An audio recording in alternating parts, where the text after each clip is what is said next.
बिस्मिल्लाहिर्रहमानिर्रहीम। अस्सलाम वालेकुम। दोस्तों, काफ़ी सारे कैंडिडेट ऐसे हैं जो परेशान है कि हमें डॉक्यूमेंट्स कौन से लेकर जाने हैं इंटरव्यू वाले दिन, कौन से ओरिजिनल होने चाहिए, कितनी फ़ाइल्स होनी चाहिए और जो हमने डॉक्यूमेंट्स जमा करा दिए हैं क्या दोबारा जमा होंगे। तो इस हवाले से काफ़ी परेशान है लड़के, तो इसी हवाले से मैंने ये वीडियो बनाई है। और ये जो आप स्क्रीन पर देख रहे हैं ये इंटरव्यू की स्लिप जो है उसके नीचे की इंस्ट्रक्शन है और इसमें क्या चीज़ ऐड हुई है जो पहले जो इंटरव्यू की स्लिप होती थी उसमें नहीं होती थी, लेकिन इस स्लिप में लिखी हुई है वो बात। तो वो भी मैं आपको बता देता हूँ क्या चीज़ इन्होंने ऐड की है स्लिप में। तो सबसे पहले नंबर 1 पॉइंट से शुरू करता हूँ। नंबर 1 पॉइंट पे इन्होंने बताया कि उन्हीं लोगों का इंटरव्यू होगा जिसके डॉक्यूमेंट्स वेरीफाइड होंगे और स्क्रूटनाइज होंगे, मतलब डॉक्यूमेंट्स की स्क्रूटनी जो करते हैं वेरिफिकेशन के लिए वो। नंबर 2 पॉइंट पे इन्होंने लिखा है कि आपने 4 पासपोर्ट साइज़ पिक्चर्स लेके जानी है वाइट बैकग्राउंड में।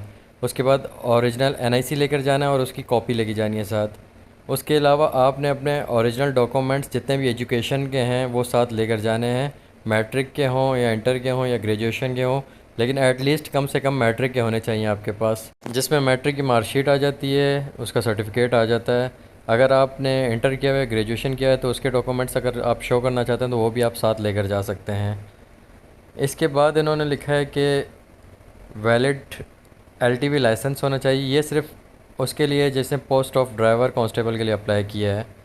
उसके बाद इन्होंने बताया कि डोमिसाइल सर्टिफिकेट लेके जाना है और आपने पीआरसी का फॉर्म डी लेकर जाना है। तो आपके पास डोमिसाइल होगा आपके पास और उसका जो पीआरसी का जो फॉर्म डी है वो भी साथ लेकर जाना है।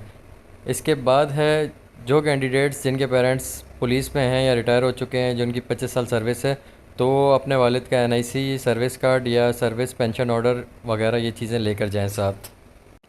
ये अभी मैंने जितनी भी चीज़ें बताई हैं ये आपने ओरिजिनल लेकर जानी है एक फ़ाइल में सारी तरतीब से ये ओरिजिनल चीज़ें लेकर जानी है आपने। इसके बाद इन्होंने लिखा है जो कैंडिडेट अपने डॉक्यूमेंट्स सबमिट करवाने में फ़ेल होता है या उसके डॉक्यूमेंट्स जाली होते हैं तो उसको डिस्क्वालीफाई कर दिया जाएगा। इसके बाद इन्होंने नेक्स्ट पॉइंट में कोविड-19 के हवाले से लिखा है कि आपने फ़ेस मास्क लेकर आना है, हैंड ग्लव्स लेकर आना है और सैनिटाइज़र लेकर आना है और आपने सोशल डिस्टेंस रखना है। अगर आपके पास वैक्सीनेशन कार्ड है या सर्टिफिकेट है तो आप एहतियातन साथ ले जाना। इसके बाद नेक्स्ट पॉइंट पे इन्होंने बताया कि आपने मोबाइल फ़ोन्स और अदर इलेक्ट्रॉनिक डिवाइस कोई भी गैजेट्स नहीं लेके आने जिसमें कैमरे हो गए या मोबाइल फ़ोन कोई भी अलाउ नहीं होगा।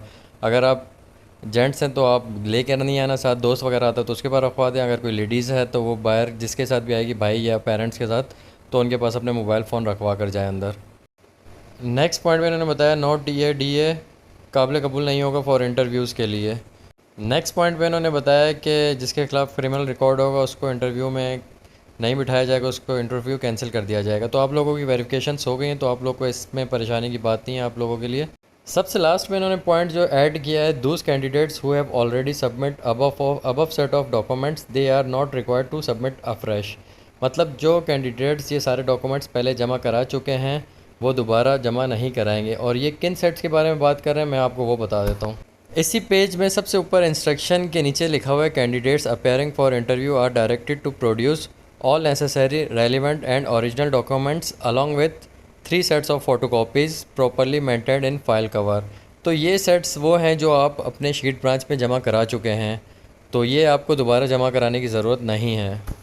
नंबर 8 जो पॉइंट है ये फ़र्स्ट टाइम ऐड हुआ है क्योंकि आप लोगों की वेरिफिकेशन हो चुकी है पहले। अब मैं आपको पुरानी स्लिप दिखाता हूँ, उसमें नंबर 8 पे पॉइंट ये जो लिखा हुआ है ये मौजूद नहीं होता था, ये इस बार दिया गया है। मैं आपको पुरानी इंटरव्यू की स्लिप दिखाता हूँ वो किस तरह होती थी। दोस्तों ये पुरानी स्लिप है, इसमें देखें नंबर 8 पे कैंडिडेट्स हु अपीयर्ड, इस पर कुछ और लिखा हुआ है कि 40 मार्क्स वाले थे वो पास हुए थे। वो जो अब जो स्लिप आई है उसमें इन्होंने वाज़े तौर पे लिख दिया है कि जिन्होंने डॉक्यूमेंट्स जमा करा दिए हैं वो दोबारा अब वो डॉक्यूमेंट्स जमा नहीं कराएंगे। तो पहले वाली स्लिप में और अब वाली स्लिप में इसी पॉइंट का फ़र्क है।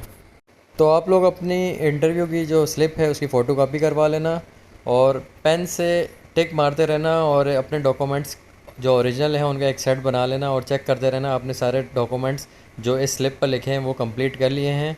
ओरिजिनल फ़ाइल बनानी, ओरिजिनल डॉक्यूमेंट्स की फ़ाइल बनानी है आपने, सारी ओरिजिनल डॉक्यूमेंट्स जाएंगे आपके इंटरव्यू में साथ। तो आप लोग अपने डॉक्यूमेंट्स तैयार करें। अगर इस डॉक्यूमेंट्स के हवाले से कोई भी सवाल हो तो आप मुझसे कमेंट्स में या इंस्टाग्राम की आईडी पर पूछ सकते हैं। अपना बहुत ख्याल रखना, दुआओं में याद रखना। अल्लाह हाफ़िज़।